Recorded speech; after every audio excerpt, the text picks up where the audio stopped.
Welcome to my channel Putul's kitchen. সব সময়ের মতো আজকেও চলে আসলাম নতুন একটি রেসিপি নিয়ে। আর আজকের রেসিপিতে থাকছে বেকারি স্টাইলে পাউন্ড কেক। এই পাউন্ড কেক তৈরি করতে কিন্তু ভীষণ সোজা। চলো তাহলে দেখে নেই কিভাবে এই পাউন্ড কেক আমরা ঘরেই তৈরি করতে পারি। আর আজকের পাউন্ড কেক তৈরি করব তেল দিয়ে, কোনো ঘি বা বাটার দিয়ে তৈরি করব না, কারণ ঘি বা বাটার সবার ঘরে থাকে না। তাই আজকে তেল দিয়ে আমি বেকারি স্টাইলে পাউন্ড কেক তৈরি করব। তার জন্য আমি এখানে একটি পাত্র নিয়ে নিছি, আর এই পাত্রের মধ্যে আমি 2টা ডিম দিয়ে দিলাম। এরকম নর্মাল টেম্পারেচারের 2টা ডিম দিয়ে দিতে হবে। ফ্রিজে যদি ডিমটা থাকে তাহলে কেক তৈরি করার 1 ঘন্টা আগে নামিয়ে রাখতে হবে। তো এখন আমি ডিমটাকে সুন্দর করে একটা বিটার দিয়ে বিট করে নেব। তো এভাবে আপনারা চাইলে কিন্তু আসলে হাত দিয়েও, একটা হ্যান্ড উইক্স দিয়েও করতে পারেন, তবে সেটা দিয়ে করলে আসলে অনেক সময়ের ব্যাপার। তো এরকম একটা হ্যান্ড উইক্স দিয়ে আপনারা এরকম একটা ইলেকট্রিক বিটার দিয়ে করে নেবেন, হ্যান্ড বিটার। তো এখন আমি এই ডিমের ফোমটা একটু একটু তৈরি হয়ে গেছে। তো এখন আমি এ পর্যায়ে দিয়ে দেবো, এখানে আমি 100 গ্রাম চিনি নিয়েছি। তো এখানে আমি চিনিটাকে 3 বারে দেবো। তো আমি প্রথম স্টেপে চিনিটা দিয়ে দিলাম, চিনিটা গলে গিয়েছে। তারপর আমি দ্বিতীয় স্টেপে এখন আরও একটু চিনি দিয়ে দেবো, আর চিনিটাকে একদম গলিয়ে নিতে হবে, গলিয়ে একদম একটা ফোম তৈরি করে নিতে হবে। তাহলে আপনাদের কেকটা কিন্তু দারুণ স্বাদ হবে। তো এই তো আমি তৃতীয় স্টেপে কিন্তু কেকের জন্য কিন্তু চিনিটা দিয়ে দিয়েছি, আর এই কেকটাকে সুন্দর করে আমি চিনিটাকে গলিয়ে নেব। এভাবে বিট করতে থাকবেন, আসলে 2-3 মিনিটের মতো বিট করলেই কিন্তু চিনিটা গলে যাবে। তো এ পর্যায়ে আমি কিন্তু আমার চিনিটা গলে গেছে, এখন আমি তেল দেব। তো এখানে আমি 70 গ্রাম পরিমাণের তেল নিয়েছি। এই তেলটাকে আমি 2 বারে দিয়ে দিলাম।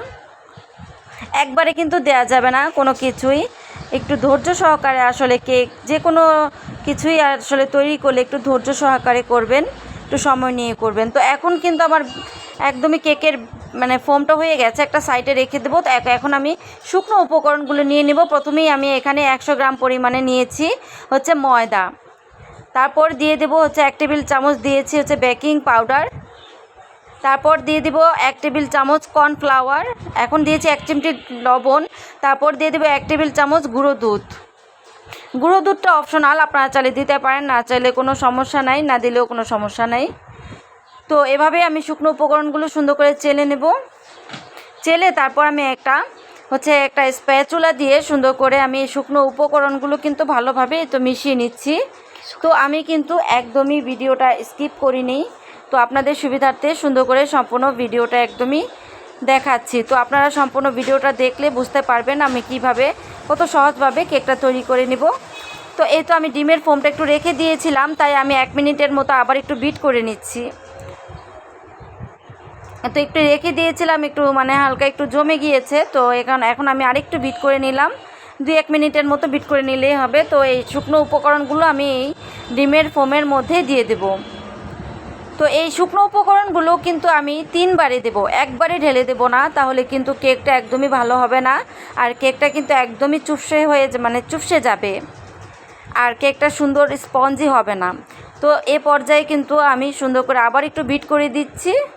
তো আমি এই কেকের শুকনো উপকরণগুলো কিন্তু আমি 3 বারে দেবো, আমি আবার বলে দিলাম। তো প্রথম স্টেপ কিন্তু আমার দেওয়া হয়ে গেল, আমি তারপর দ্বিতীয় স্টেপে আমি কিছু দেব, আর একটু দিয়ে দেব। তো এভাবে আমি সুন্দর করে আবার একটু বিট করে নেব।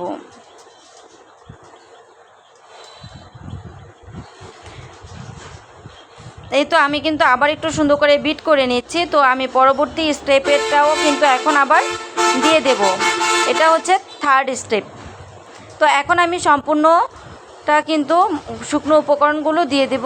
তো এভাবেই কিন্তু সুন্দর করে দিয়ে ভালো করে আস্তে আস্তে করতে হবে, একটু সময় নিয়ে। তো এভাবে কিন্তু আমরা ঘরেই সুন্দর করে বেকারি স্টাইলে পাউন্ড কেক তৈরি করে নিতে পারি। খুব সুস্বাদু হয় ঘরে তৈরি করতে, আর অসম্ভব মজাদার এই পাউন্ড কেক। তো এখানে কিন্তু আমি ফ্রুট যে কোনো ফ্রুট জাতীয় খাবারও কিন্তু দেওয়া যায়, আসলে ড্রাই ফ্রুটস দিয়েও করা যায়। তবে আমি আজকে ড্রাই ফ্রুটস দেবো না, আমি আজকে নর্মাল পাউন্ড কেক করব। তো অন্য কোনো একদিন ভিডিওতে দেখাবো কিভাবে মানে আপনারা ঘরেই তৈরি করে নিতে পারেন যে কোনো ড্রাই ফ্রুটস দিয়ে পাউন্ড কেক। তো এইভাবে আমি সম্পূর্ণটা তৈরি করে নিলাম। কেকটা কিন্তু আমার একদমই রেডি হয়ে গেছে। তো এই পর্যায়ে আমি একটা কেকের একটা বিটার আমি এখানে একটু নিয়ে নিয়েছি। তো এখন আমি যেটা দিলাম সেটা হচ্ছে ভ্যানিলা এসেন্স। তো ভ্যানিলা এসেন্স কিন্তু দিলে একদমই একটা বেকারির মধ্যে যে একটা সেন্ট আসে, একদম একটা ভ্যানিলা একটা সেন্ট বা স্মেল আপনারা পেয়ে যাবেন এই কেকের মধ্যে। তো কেকটা কিন্তু অসম্ভব মজা হবে এই মানে ভ্যানিলা এসেন্সটা দেওয়ার কারণে। তো এভাবে আমি কিন্তু একটা কেকের মানে বিটারের একটা কাঁটা দিয়ে সুন্দর করে একটু নেড়ে চেড়ে দিচ্ছি। আর এরকম কনসিস্টেন্সি যখন আসবে তখনই বুঝতে হবে যেন কেকের ব্যাটারটা একদমই রেডি হয়ে গেছে। তো আমি এখানে কেকের ব্যাটারটা কিন্তু তৈরি করে নিয়েছি। তো এখন আমি কেকের একটা মোল্ড নিয়ে নেব। তো আমি আজকে 3 ইঞ্চি কেকের একটা মোল্ড নিয়ে নেব। তো আপনারা চাইলে কিন্তু যে কোনো 6 ইঞ্চি, 4 ইঞ্চি, 3 ইঞ্চি যে কোনো মোল্ডই করতে পারেন, কোনো সমস্যা নাই। তো আমি এখানে 3 ইঞ্চি একটা মোল্ড নিয়ে নিয়েছি। আর নিচে কিন্তু আমি একটা লেখালেখির নর্মাল যে একটা কাগজ থাকে ঘরে, লেখালেখির একটা কাগজ দিয়ে দিলেই হবে। তো এখন আমি এই লেখালেখির কাগজের ওপরে অল্প পরিমাণে একটু তেল দিয়ে দিব। তেল আর কি, তেলটা ব্রাশ করে দেবো, অল্প পরিমাণে একটু তেল দিয়েছি। তো এই তেলটাকে আমি সুন্দর করে একটা ব্রাশ দিয়ে সুন্দর করে আর কি সাইডে পুরো কাগজের মধ্যে আমি দিয়ে দিব। এভাবে সুন্দর করে কেকের সাইডে কিন্তু মানে মোল্ডের মধ্যে কিন্তু একদমই তেল ব্রাশ করে নিতে হবে, তা না হলে কিন্তু কেকের নিচটা কিন্তু একেবারেই সুন্দর হবে না, ড্রাই হয়ে যাবে আর কেকের নিচটা কিন্তু পুড়ে যাবে। তো আপনারা চাইলে কিন্তু এই কেকটাকে ওভেনেও বেক করতে পারেন আর চুলাতেও বেক করতে পারেন। তবে আমি আজকে আপনাদেরকে চুলাতেই বেক করে দেখাবো, যেহেতু আমি সবসময় আপনাদেরকে চেষ্টা করি সহজভাবে যে কোনো রেসিপি দেখানোর জন্য। তো আমি আজকে চুলাতে দেখাবো। তো এভাবেই কিন্তু আমি সম্পূর্ণটা দিয়ে দিচ্ছি। তো আমার কেকের মোল্ডে কিন্তু দিয়ে কিন্তু একটু বেশি ছিল, তো অতটুকু আমি কিন্তু একটা কাপের মধ্যে করে তৈরি করে নেব। তো এভাবে আমি একটু ট্যাপ করে দিচ্ছি, তাহলে ভিতরে যে কেকের ভিতরে যে বাবলসগুলো থাকে তো সেগুলো কিন্তু একদমই বেরিয়ে যাবে। তো এখন যে স্টেপটা দেখাবো সেটা আপনারা একটু ফলো করে দেখতে পারবেন। এই তো দেখছেন যে আমি একটা কাপের মধ্যে একটু পানি নিয়ে নিয়েছি। আর বেকারি স্টাইলে কেকগুলো কিন্তু একটু উপর দিয়ে একটু ক্রেক টাইপের থাকে। তো এভাবে হাত দিয়ে একটু ভিজিয়ে একটু ক্রেক সৃষ্টি করে নেবেন, মানে একটু ক্রেক মাঝখান দিয়ে একটু একটা লম্বা লাইন করে দিলে দেখবেন যে যখন কেকটা আপনার বেক হয়ে যাবে তখন দেখবেন একটা ক্রেক সৃষ্টি হয়েছে একদমই বেকারি স্টাইলে। তো আমার এই স্টেপটা আপনারা অবশ্যই ফলো করবেন, দেখবেন আপনাদেরটাও মাশাআল্লাহ ইনশাল্লাহ আশা করি ভালো হবে। তো এখন আমি চুলাতে নিয়ে যাব বেক করার জন্য। তো এই তো আমি চুলাতে একটা পাতিল বসিয়ে দিয়েছি আর পাতিলের নিচে আমি কিছু লেখালেখির কাগজ দিয়ে দিয়েছি।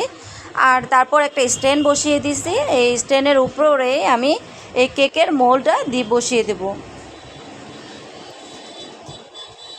তো এই তো আমি কিন্তু স্ট্যান্ডটা বসিয়ে দিয়েছি, কেকের মোল্ড আর কি বসিয়ে দিয়েছি।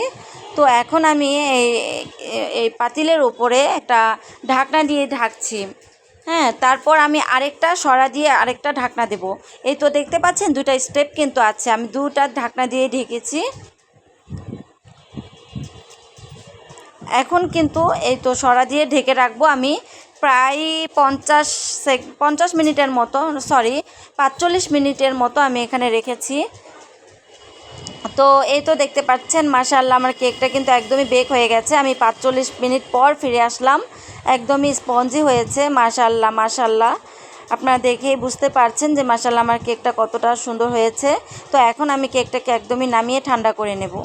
আর কেকটা কিন্তু ঠান্ডা করেই কেকটাকে স্লাইস করতে হবে, গরম অবস্থাতেই কিন্তু একদম স্লাইস করা যাবে না, তাহলে কেকটা কিন্তু নষ্ট হয়ে যেতে পারে। তো এই তো আমি এখন কিন্তু কেকটাকে নামিয়ে ঠান্ডা করে নেব। আর দুই পাশ থেকে কেকটাকে সুন্দর করে একটু সাইড দিয়ে একটু মানে একটা কেচি দিয়ে ছুরির সাহায্যে সুন্দর করে একটু সাইড দিয়ে একটু মানে হাত দিয়ে একটু কেটে দিলেই সুন্দর সাইজটা একদম আপনার মোল্ড থেকে কেকটা কিন্তু একদমই অনায়াসে বের হয়ে আসবে। তো এই তো দেখতে পাচ্ছেন আমি একটা প্যানেল নাইফ দিয়ে সুন্দর করে কেকটাকে একটু স্লাইস করে কেটে নিচ্ছি একদমই বেকারি স্টাইলে।